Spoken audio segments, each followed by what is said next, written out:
Heating My Boat by Mark Yard. A long time ago, I quit a crappy job in Minnesota and went for a visit to California. Once there, I got three guys, Dick and Tommy and Roger Olson, to build a Bristol Channel Cutter for me. I didn't know where I was going to travel, so I left out heat and AC. Not that AC was even feasible at that time. Later on, after I took delivery, I spent part of one winter anchored near Beaufort, North Carolina. It was so cold that I fired up my propane stove and closed up the boat to try and keep warm. Within an hour, I had a pounding headache. Now, you can guess what was happening, so I ended up spending the rest of the winter just like a Viking. It is now 30 years later, and I still want to be warm in the winter. So, I've decided to install a real heater. This video is about the installation. To begin, I will show a clip I made 2 years ago when I finally decided on what heater to buy. Then, I will jump forward to today, where I've installed it and I'm firing it up for just about the first time. Making room for a heater on a small boat takes a lot of thought, but I think I can now call the project done, and I am now ready for cold weather. So, here we go.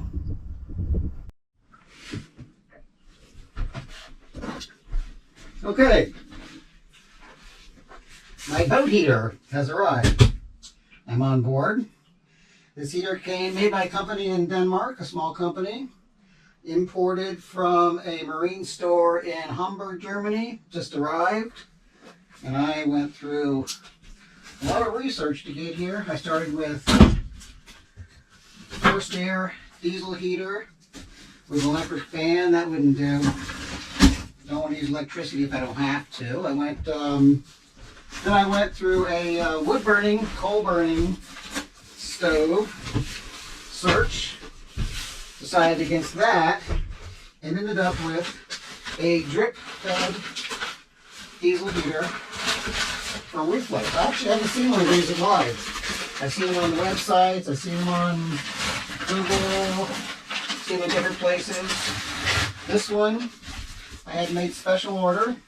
It is not stainless steel. It is special order copper. Very cool. Matches the boat. Everything on this boat is brass or copper, especially the interior, so I don't want to contaminate with stainless steel if I don't have to. So let's take a look at it. I've never seen this line before. It's exciting. Oh, nice and tight. Let's see, how do I get this out?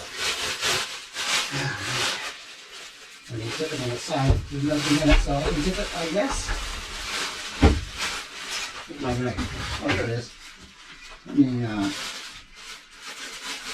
careful not to scratch the metal. There we go. Alright. Oh, this is nice. You can tell already it's a good size.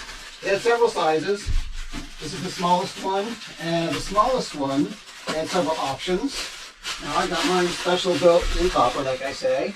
I also got the version with a thing on top. Hang on, let's see. There we go. There we go. Oh, scratch the copper. There we go. Oh, they really packed this good. There we go. Okay. I'll show you. Oh, nice.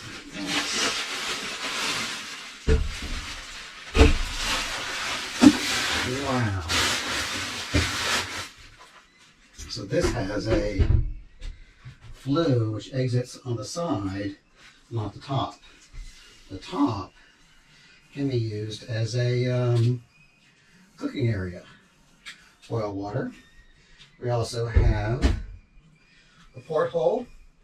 So as the diesel comes in through the regulator, it's going to be drip fed. Nice, look at that. Wow, they did a nice job. You'll be able to see the flame through the porthole. This is really nice.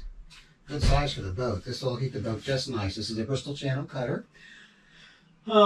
28 feet on deck, and inside maybe, I don't know, 150 square feet. I don't know how many cubic feet, but this will work. Very nice. See on the bottom. Yep. All right, that looks good so far. Let me show you where I'm going to put it and what's going to happen next. Okay, so location-wise, I came up with 3 choices.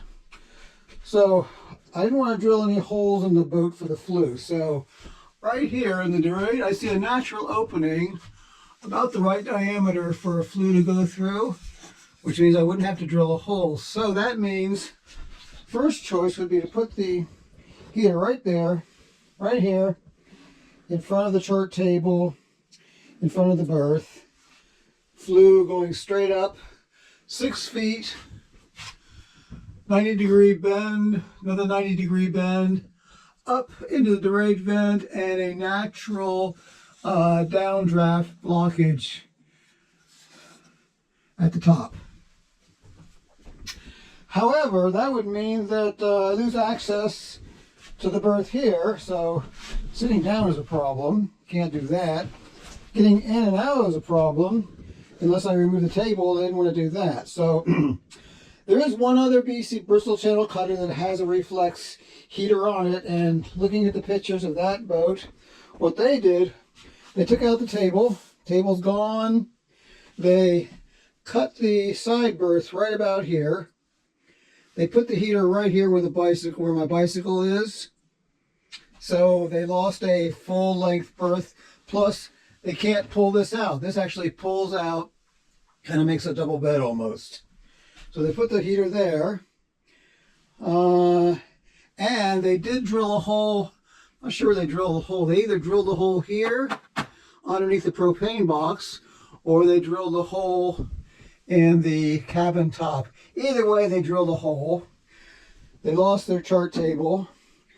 They lost half of the berth here, and they lost the ability to pull this out into a double. So that's a no-go. So here's what I ended up doing. I ended up putting it up here in the forward cabin. So this is unused space for me. I don't put anything heavy up here because there's really not much buoyancy in the bow. So I have, of course I have the chain on, I have the anchor on the bowsprit. I have 30 feet of chain leader. That's 30 feet, 1 pound per foot. That's 30 pounds, 300 feet of anchor rode. Right here is the head, which I don't use. And over here, side locker is pretty empty. Right now they are. They won't always be. Side locker pretty empty, but there's no weight there. So I don't really go up here much. This is a workbench. I don't use that very much. This is storage. Okay, not very active. So this was the place. So in addition, so I built this wooden base here to lift it up to the right height and right position, and also secure it. So this screw here, this bolt here, that bolt there, that's removable. This brass pipe is removable, tube is removable, so I can take the whole thing out. Of course, and this is all secured with those clamps. So the flue goes almost straight up, almost 90 degrees up, 5 feet, right angle, and then out through the porthole in the scuttle hatch. And let's go outside. I'll show you what happens when we get out there. Okay, so my brilliant idea. Here's my brilliant idea. So after it exits the side porthole, I actually had it the pipe stopped right here. I built a frame here for protection so that I could put the downdraft cap right there, and actually it fit in further. It fit actually back this, so the downdraft ended right about here. Looks really good. The problem is the cap, I believe, not only wants to be vertical, not horizontal, but also the stove wants more than 5 feet of flue. When I started up just like this, I couldn't get it to run. The downdraft was just too great. So the horizontal mounting of the downdraft, apparently, I guess through, I don't know, the Coriolis effect and wind and this and that. It just didn't, it wasn't operating. So I said, okay, maybe the flue's not long enough. So I bought 5 more feet of flue just as a test, and I ran the flue out here all the way over the side just to test, and I put the downdraft cap way out here over the side, and so now I have 10 feet of flue and a downdraft cap, but it's horizontal and it still wouldn't work. So the conclusion is, has to be mounted vertically. So here's what I ended up doing. Let me stop right here and go get my apparatus and I'll show you. Okay, so here's what I did.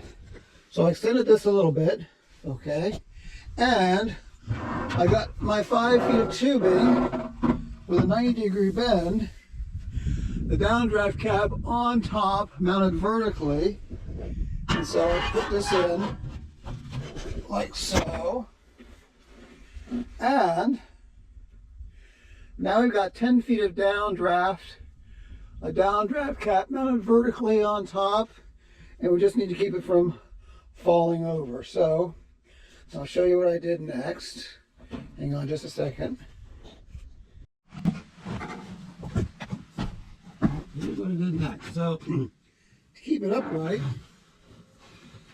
I have a little apparatus here. So I've got shock cord clamps that keeps it from tilting that way. This one, put this in here like that. There you go, keeps it from going back. This one keeps it from the other way, and that's how we stay up. Now, so it moves a little bit, and I'm okay with that because I don't want it to be brittle, because I don't want it to break.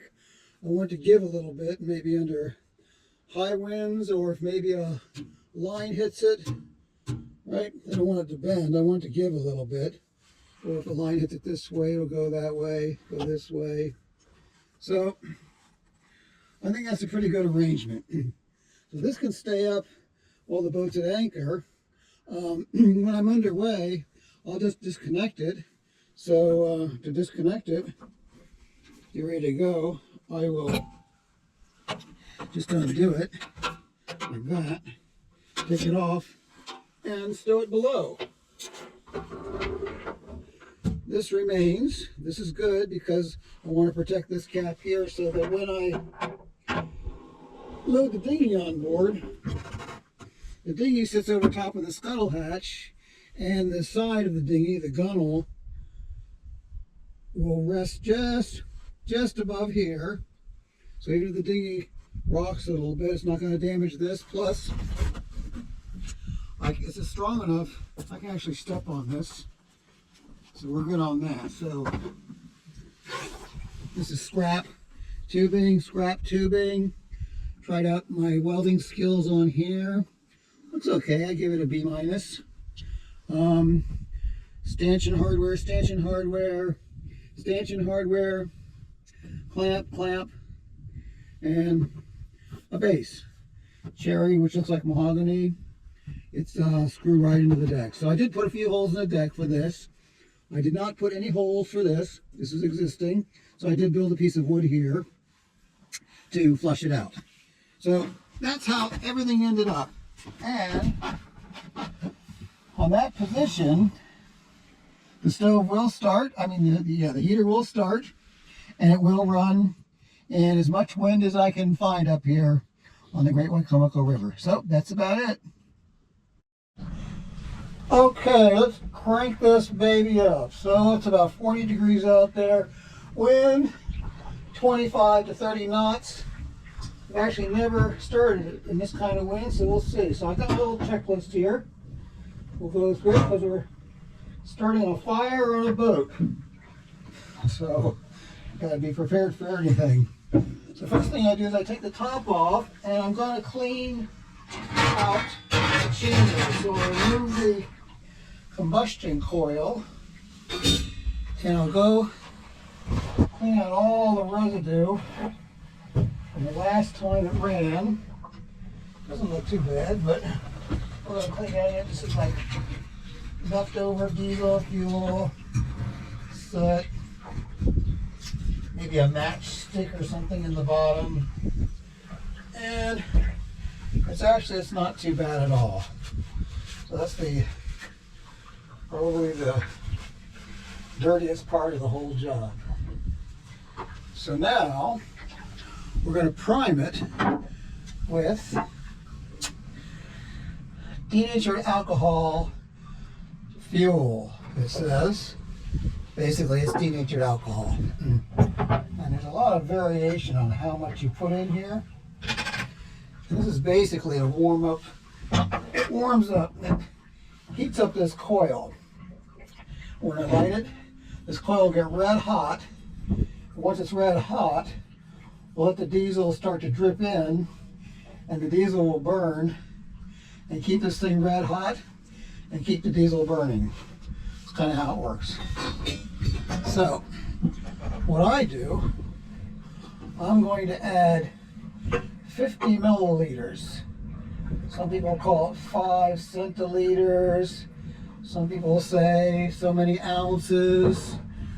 If you look at the instructions, that is what 50 milliliters looks like. So I have a little Sharpie line drawn there, and I fill it up to the Sharpie line. 50 milliliters exactly, no more, no less. And then we just pour it in the chamber, and then we put the coil back in, press on some pegs sticking out from the inside so it's down nice and tight. Now we'll also kind of tighten here.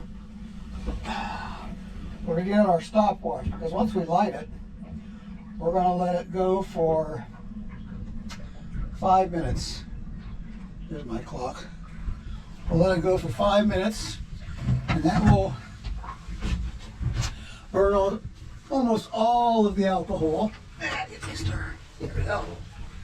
We don't want the alcohol to be completely gone, because then the coil will start to cool down and the diesel won't ignite. So we've got to turn on the diesel just as the alcohol is burning down.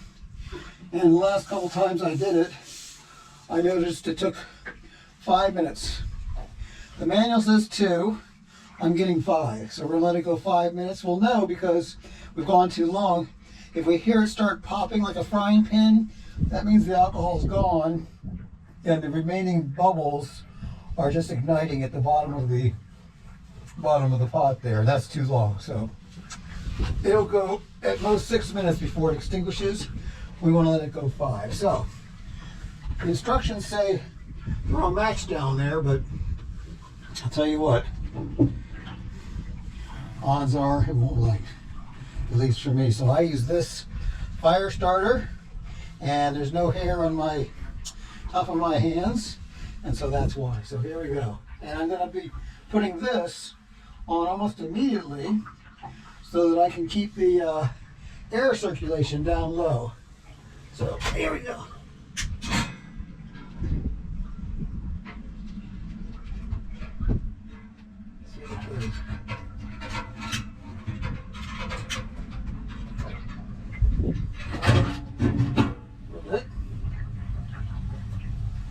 Now, the first thing you'll notice is the noise. Let me take this camera here. You hear it? Just look in here. You see that? You see the fire in there? That's the alcohol burning. Let's start our stopwatch. Should have done that earlier. Start. All right, we're going. We'll let it go now. The goal here is hopefully that won't go out. We've got a lot of wind outside, and you can see it swirling. It's because the air is coming down.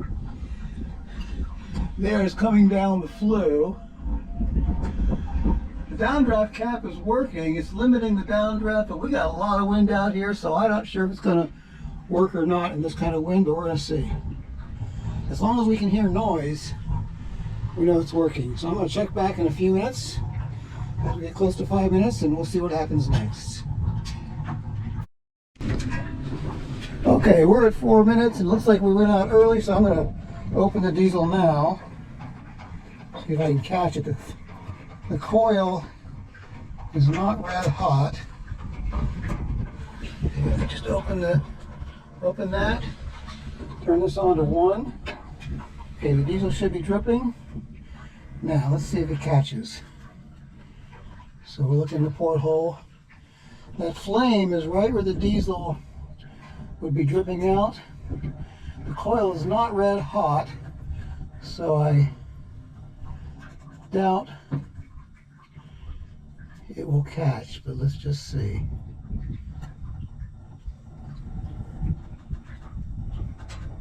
I can hear the frying pan noise. That means the alcohol's gone. The wind just died down. That's good. Give us a little break here.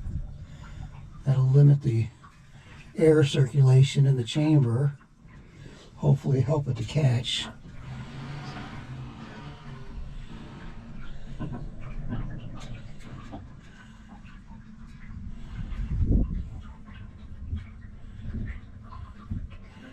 You'll know it catches when the flame turns blue. Blue flame is good. Right now it's yellow, starting to die out. It's going to be close. Okay, the alcohol is completely gone. So what's burning right now is the diesel. I'm going to increase the flow just a little bit to a 2. There we go, a 2. Okay. Give us a little bit more diesel. Okay, that is the diesel.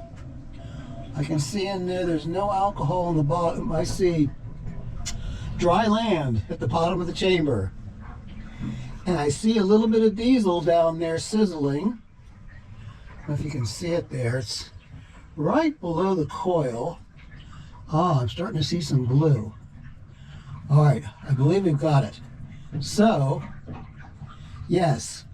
So I changed it, setting from a 1 to a 2, letting in more diesel, and now we've got flame. So once this gets going, which it looks like it is, now the coil's not red hot. Well, the coil is actually red hot at the very bottom, so that's good. We just barely caught it. See, it's a little tricky. If you wait a little bit too long, the alcohol burns off and the whole thing cools down. So you got to get the diesel coming in just as the alcohol is burning off. It's still hot enough to catch the diesel. Now the diesel is caught, so we're good. So this is running now. So I'm going to set it back to 1. We're going to do a test. Okay, we're back to 1. We're going to do a test. We're going to see how warm this thing gets overnight. Let me show you the fuel tank. Let's get a reading on the fuel tank. The fuel tank is in the chain locker up here. I don't know if it's going to be dark in here. Let's see if you look in here. So there's the fuel tank. I had that made by a company in Texas, in Florida actually, and I had to put a little fuel gauge in the top, and the fuel is reading about 3/8, reading 3/8. So we're going to see what the consumption is on setting 1, which is basically idle. Enough to keep it going, enough to generate heat. There's the filler. I've got the filler going up to the deck. You can see that in the dark. So, but anyway, we're going to let it run on 1, which is idle. It actually goes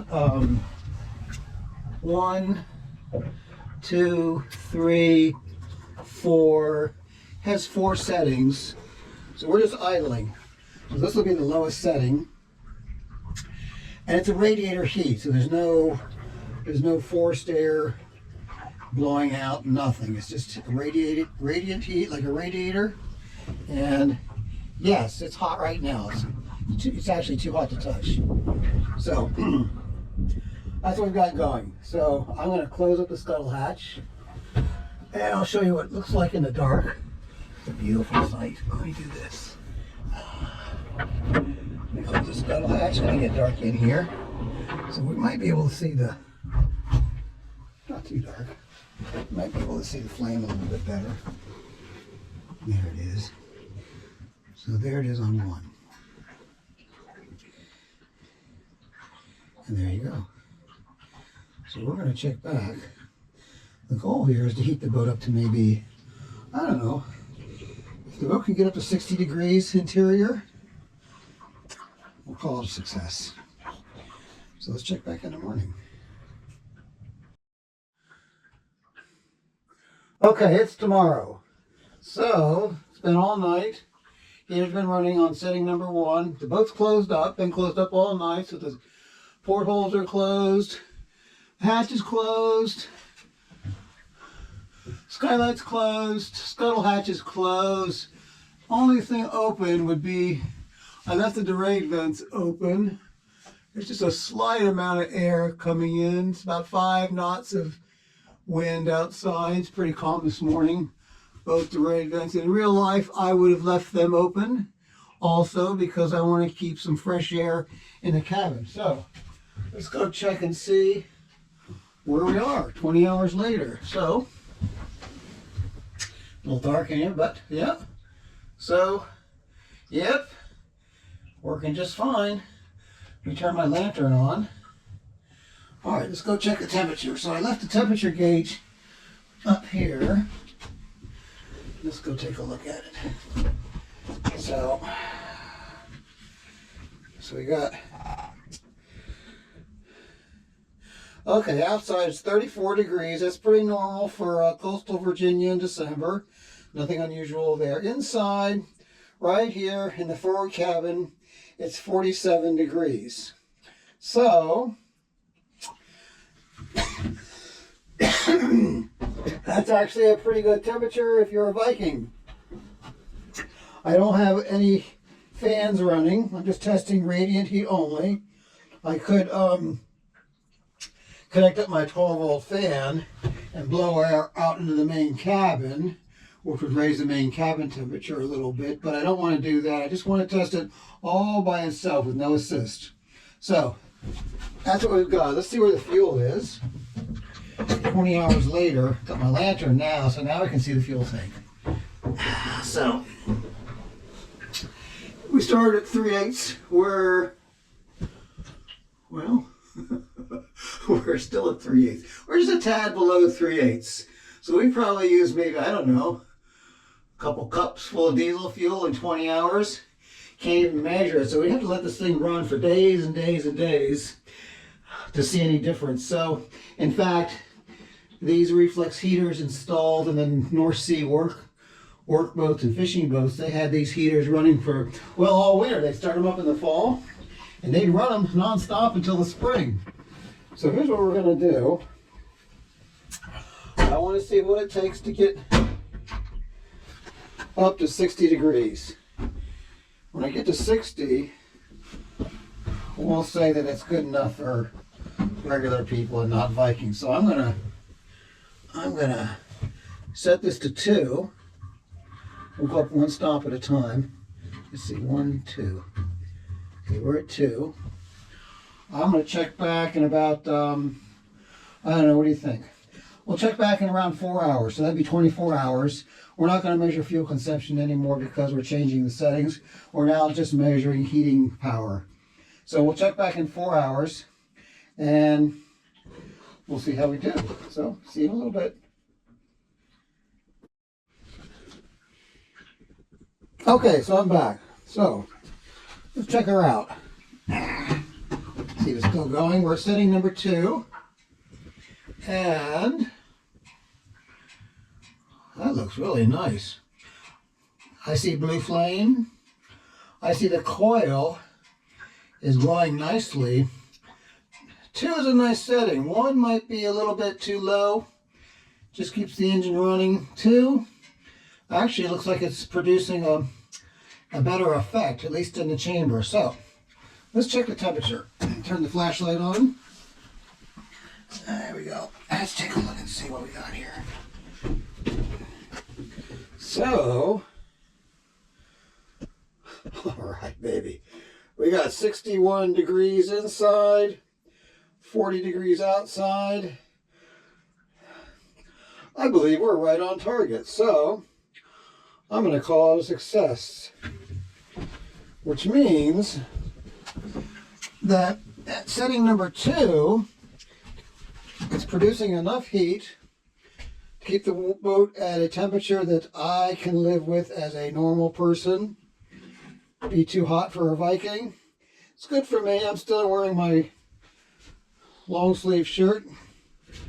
But yeah, I think we're good. So we're going to call it a done deal and just let this thing run. And I might later on hook up the 12-volt fan and blow the air into the cabin and see if I can keep the cabin at 61 degrees. I may not, because the Durade vents, actually, there's a good amount of air coming in here, and there's 2 vents. I would hesitate to close the vents, but as an experiment, I might just try it. And I'm sure over a couple hours with the fan going, will be nice in this cabin. Actually, the cabin right now feels actually pretty good. It feels like it's almost 61 degrees out here. I think maybe the air is leaking out into the main cabin. So that's all for now. Thanks for watching, and I hope you're just as warm as I am. So goodbye.